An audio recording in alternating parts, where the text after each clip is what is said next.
അപ്പൊ മക്കളെ next question പറഞ്ഞാൽ ഈ കഴിഞ്ഞ SSLC എക്സാമിന് 2025 ഇപ്പൊ കഴിഞ്ഞതിൽ ചോദിച്ച ക്വസ്റ്റ്യൻ ആണ്. അപ്പൊ നമുക്കൊരു ഐഡിയ കിട്ടും എങ്ങനെയാണ് ചോദിച്ചിരിക്കുന്നത്.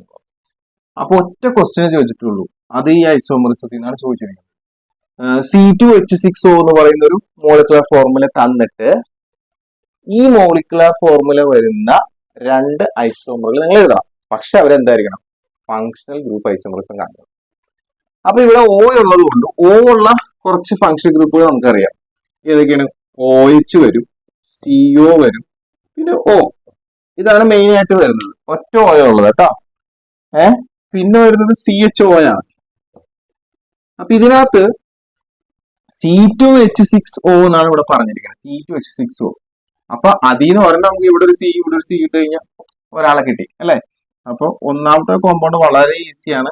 ഇവിടെ ഒരു C, ഇവിടെ ഒരു C, രണ്ട് C. O ഇനി H ഫില്ല് ചെയ്ത് നോക്കി, CH. സിമ്പിൾ. ഇനി അടുത്തത് പറഞ്ഞു കഴിഞ്ഞാല് എന്താണ്, രണ്ട് കാർബൺ വേണം, ഓക്സിജനും ഹൈഡ്രജനും വേണം. അപ്പൊ നമുക്ക് ഇതെടുക്കാം. ഓക്കെ, ഓക്സിജനും ഹൈഡ്രജനും.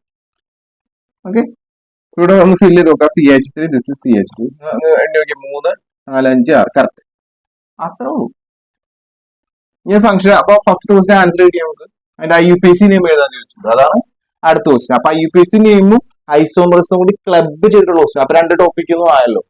അപ്പൊ ഫസ്റ്റത്തെ നമുക്ക് എന്താണ് ഇവിടെ ഉള്ളത്, ഒരു കാർബൺ, ഇപ്പുറത്ത് മുറിക്കുമ്പോൾ ഒരു കാർബൺ, ഇത് മെത്ത്, ഇതും മെത്ത്.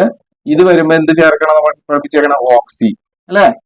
അപ്പൊ എന്താണ് ഇതിന്റെ പേര്, ഫസ്റ്റത്തെ പേര് മെത്തോക്സി. ഇപ്പത്തുള്ളത് മെത്ത്, അതിന്റെ കൂടെ എന്ത് കൂടി ചേർക്കണം, മീതേൻ, മെത്തോക്സി മീതേൻ. രണ്ട്. ഇവിടെ OH വരുന്നത് ഒന്നാമത്തേതാണ്. അപ്പോ രണ്ട് കാർബൺ ഉള്ളതുകൊണ്ട് നമുക്ക് സിംഗിൾ ബോണ്ട് ആയതുകൊണ്ട് OH വന്നതുകൊണ്ട് OL. OH ഒന്നിലായതുകൊണ്ട് പൊസിഷൻ 1. ഓസോ റിയാക്ഷൻ ഓവൽ ആയതുകൊണ്ട് ഈ ഡ്രോപ്പ് ചെയ്തു. അപ്പോ എന്താണ് പേര്, എത്തൻ 1 ഓൾ.